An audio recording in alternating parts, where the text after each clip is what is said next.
Okay, so first I'm just going to gather a little bit of demographic data. So how old are you? 18. And you're going to be starting college next year? Yes. Correct? Okay. So can you describe to me what have been your most recent learning experiences this year? You can describe things that have happened within classes, or you can describe things that happened outside of class.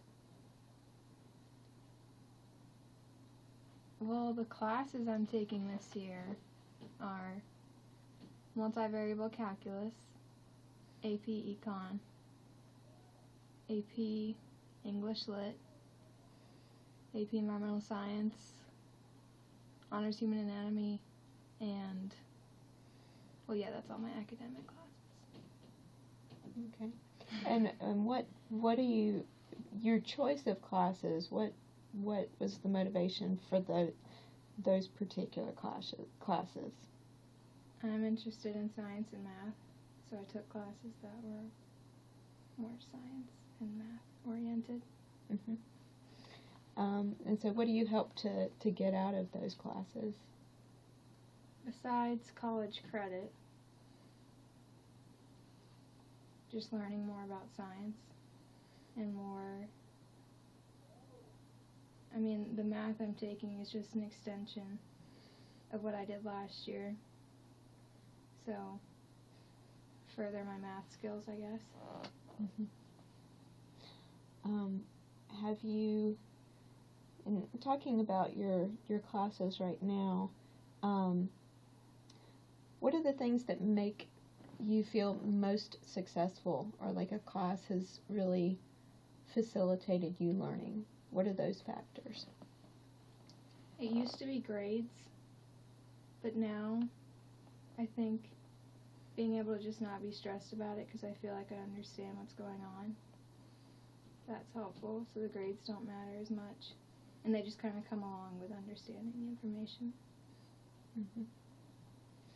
So what does an instructor do that helps you feel, like you just said, less stressed, but that you're understanding? They don't talk at you, they talk to you, and they ask for feedback. And they don't necessarily, like, if the whole class gets bad grades, they don't put it in.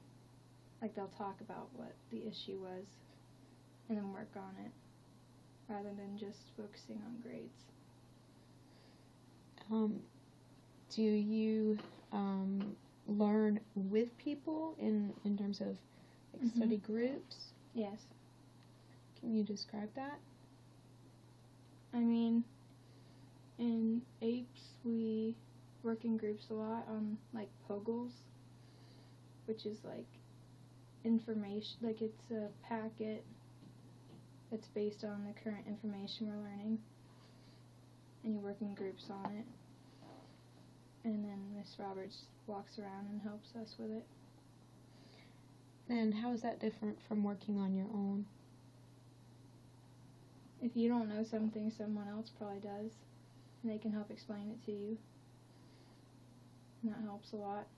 Sometimes it's better to hear it from a peer rather than a teacher. Okay. Do you feel like the classes that you're taking relate to your practical experiences so far? Like, are you able to relate what you're learning to what you think will happen in your life, or things that have already happened? Well, I'm hoping to be in the medical field, so, like, anatomy is helping with that, and multivariable calc is just helping with, like, problem solving and analytical skills. Stuff like that. Do you have any experiences learning online? When I was little, I learned to braid hair online. How did that happen? Well, I don't guess I was on Pinterest and I saw some hairstyles. So I got on YouTube and I looked them up and I figured out how to do it. And then I forced my sisters to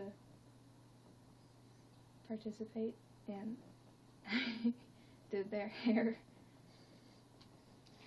Can you think of anything more recent where you just decided you needed to learn something and you sought out resources to do so? I mean, in econ my teacher puts videos up on his website that are just kind of summarizing what we learned. So I watched those before tests, and that helps me relearn information that I might have not picked up at first. Mm-hmm. So. Are you the kind of student who needs to figure out why this is important before you learn something? Well, I always question it, but I know a lot of the stuff I'm learning I won't use later in life, so I kind of just go with it. But I do think about it. Okay. Have you ever experienced barriers to learning? Bad teachers I would consider a barrier to learning. Okay, when you say bad, what does that mean? They talk at you. You're scared to ask them questions because they yell at people if you ask them questions and they make you feel stupid. I have one teacher that I've never asked a question. I've had him for 3 years because I'm scared of him. And he made a girl cry last week in my class. So. Okay, so you need to feel safe. Yeah. Because, I mean, like, you're never gonna fully understand information if you feel like you have no one to go to ask questions about. And that's kind of the situation I'm in. But. Okay, well, we kind of talked about this earlier, but we talked about bad teacher. What is a good instructor? And you talked about the way that they talk to you, but is there anything else that they do? Well, they hold you to a higher standard, so they expect things from you, but it's not like unreasonable things, but they expect you to do well, and they encourage you to do well through being understanding and helping you learn information. Yeah. Okay, so let's go back to the idea of barriers. We talked about instructors. Have you ever experienced other barriers? Having too much at once. So it wouldn't just be one class if your teachers don't understand that they're not your only class and overloading you. Like, when teachers overload you with work, you're focusing on getting it done, not actually understanding what you're learning. So that would be one. Because, last year I had way too much work, and so my grades suffered because I was spread too thin. So, not overloading the student with work, but rather just giving them work to reinforce what they've been taught, not go crazy and just give them work so they have work, like have a purpose for it. Okay.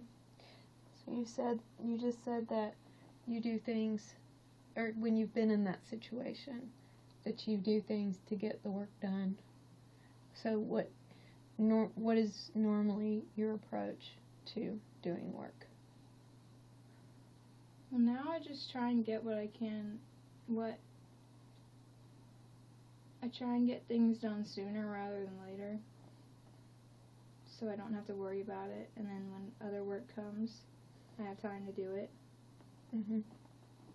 Especially if it's easier, and I'll go ahead and do it as soon as I can. Sometimes I procrastinate on stuff that I know is going to be hard, though. Mm-hmm. But, yeah. In your mind, is it more about getting the work done, or in knowing that you have a good understanding. Knowing you have a good understanding. Because, I mean, you could get the work done and get the grades, but when the test comes, you're not going to know the information if you're just getting answers from the answer key and then copying it down and stuff like that. Okay.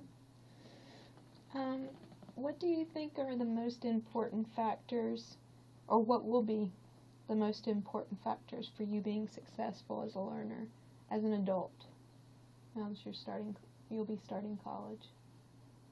Doing something you're interested in, that you feel like you can keep learning about for like your whole life, and you won't ever get bored of it. Because now, after high school, you kind of get through all the stuff that you have to do, besides like your core classes in college. But you kind of get to focus on what you want to do, so just make sure you're doing something that you're interested in, and then you can keep going with that. So you said that you're interested in math and science. Are there particular topics that you're very curious about? Pediatric physical therapy. Yeah. What brought you to that particular conclusion? I wanted to be in medicine, but I don't like blood. So, and my aunt's a physical therapist, so that encouraged me to do it, and then shadowed a physical therapist, and I liked it, but I liked it most when they were working with kids. I thought that was really interesting, so that led me to pediatric physical therapy. Do you think you'll do some more research on that topic before you commit? Yes. I want to explore some other careers in medicine before I choose that. And I'm only a senior in high school, so I have time. Okay. Have you ever explored other, maybe less academic learning pursuits? No. I'm not really musical or artistic. I'm creative in my own way, but not in that kind of way, I guess. So, you're creative in your own way. What does that mean? What do you do with that? I don't know. Like, what types of projects, I guess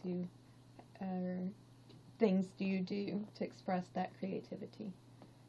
well, sometimes I engineer things in my own way. Like just now, I was putting the star on the top of the tree, and it wasn't Christmas tree, and it wasn't working. So I found pieces of things that I could put together to make it work, and like stuff like that, I guess. So I'm good at coming up with solutions to things quickly in creative ways. I use my resources around me. Mm-hmm. Does that ever involve you researching or doing some additional learning in order to engineer? Most of the time I just look around me and see what I can manage to use. Mm-hmm. I mean, I guess sometimes I can't think of anything, but I'm sure I have looked up stuff online. Okay. Throughout your learning experiences, do you feel like you've changed in how you view yourself? In the way you define and describe yourself? Yes. I used to care a lot about like grades and how I compared to other people with my grades, and that was all I was worried about, but now I'm a lot more interested in like what I'm actually learning, and I try and focus on that more. I think I enjoy learning better now than when I just focused on grades. What do you think brought that change about in your focus? Just getting more mature and realizing that not everything is a competition. Because I've had friends my whole life that have been academically competitive with me. And realizing that we're different. And you can't just focus on what the number is. Because they might have gotten a higher grade, but I might not have been interested in that at all, and they were really interested in it, and so that would affect that too. Mm-hmm. So stuff like that. Okay. Do you see yourself going beyond just what will be your professional focus? Do you see yourself going off and exploring some learning of a personal nature or extracurricular nature? I think that, well, like I want to go further with what I'm doing. So, like research I would be interested in doing after I kind of establish the career I'm in. And then doing research on specific parts of that. I would be interested in doing that. Any other personal pursuits? Or, I mean, when I say extracurricular, it could be, taking an art class or anything maybe sports related or... No. Well, I've always been an athlete, so continuing that in some way, I'd be interested in doing that. So running, probably. I would continue to do that. And maybe, like in college, do some intramural sports. Has running always been your sport? No. I played basketball until 8th grade, like competitive basketball. And I just got tired of it and didn't want to do it anymore, so I tried cross country. And since 8th grade, I've been doing track and cross country. And that's the sport I've been interested in since then. And what have you learned about from participating in that? And what have you learned about running? Well, I enjoyed that because it was both an individual and team sport. Because you got to run with your friends basically every day. And then once it got to race time, you were focusing on yourself and bettering your time and race techniques and stuff. So I like that. I learned what dedication is, because cross country is really hard, and it's not forcing yourself, but going to practice every day when you know it's gonna be 90 degrees and hot and you're probably gonna feel like you're gonna pass out, like deciding to do that every day. You learn a lot about commitment and dedication, like doing that every day for 3 months. That's a lot. So if you can do that, then you can do pretty much anything. Where did you mentioned learning about race techniques. So how did you learn about that? One of my coaches is one of the guys on the team's dad, Coach Lathbury, and he ran in college. He ran cross country in college, so he knew a lot about how to mess with other runners and how to keep yourself from settling in a pace that was slower than what you could be doing. So I learned a lot from him about how to most efficiently race and do your best. Do you integrate anything from that experience into your more academic life? I mean, sometimes, even when you really don't want to do it, you have to. So I guess, like, I've never not turned in an assignment. Just like I've never not just, like, shown up to a practice. Like, I do everything I can, so staying dedicated and committed to whatever you're doing. I've learned that partly from cross country. Anything else that you're interested in pursuing? Your educational goals? I mean, besides probably a career in physical therapy, if not medicine, another career in medicine. I mean, that's what I want to do. Okay. Well, thank you very much.